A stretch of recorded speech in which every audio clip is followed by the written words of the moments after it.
everyone, Pioneer Productions here, and today I will be making a new political video talking about a very recent issue called Brexit.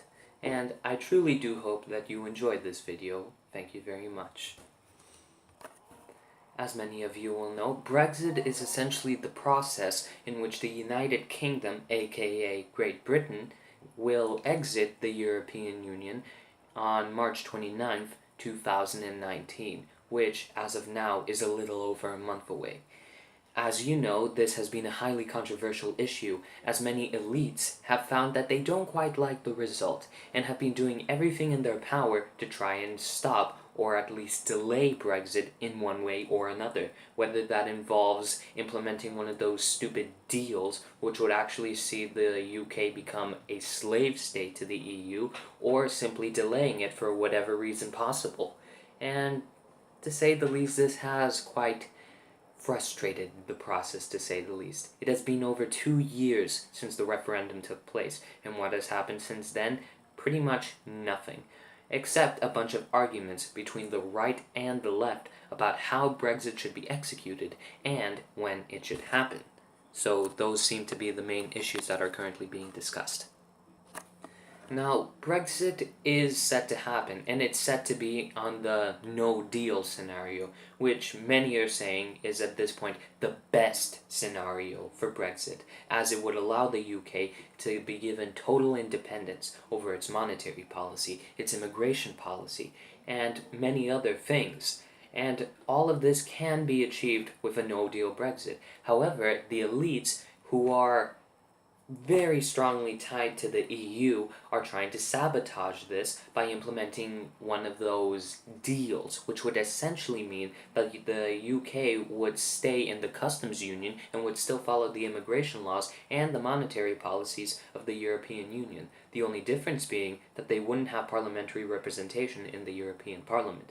And that would be a huge problem, because it would mean that the UK would be worse off than when it was in the EU, because at least then it had parliamentary representation. And without parliamentary representation, the UK is no better than a slave state to the EU. And I think all of us know what happens when a country is made into a slave state. Now, many politicians on the right, particularly people such as Nigel Farage, Jacob Rees-Mogg, and many other people, have criticized the elite's handling of Brexit, as they believe if Brexit is delayed any further, it could actually cause the public to lose support or lose confidence in the government, which could cause a catastrophe, to say the least. I mean, what happens when a democratic government loses the support of its people? It's just a complete disaster, and these elites are bringing it upon themselves because they essentially refuse to give the British people what they want, in this case, Brexit. And to say the least, it's turning out to be a disaster.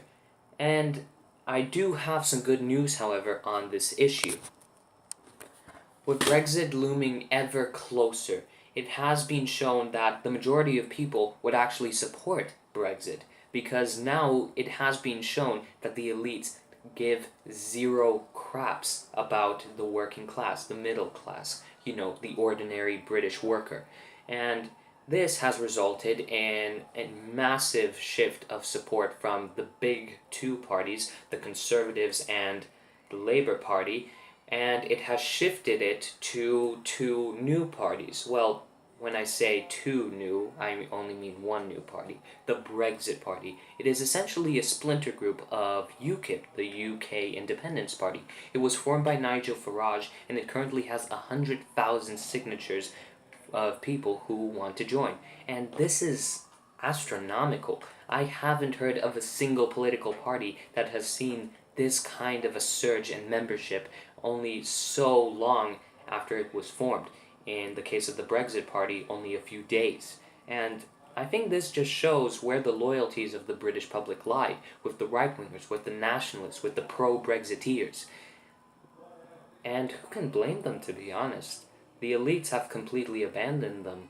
All they want is the European Union, which, dare I say, is falling apart thanks to its own dumb policies. And To say the least, I'm actually looking forward to seeing what will happen after Brexit. I mean, countries such as Australia and New Zealand have already signed new trade deals that they're ready to implement and put into action as soon as Brexit is achieved. And all I can say is, Godspeed, Britain. Godspeed.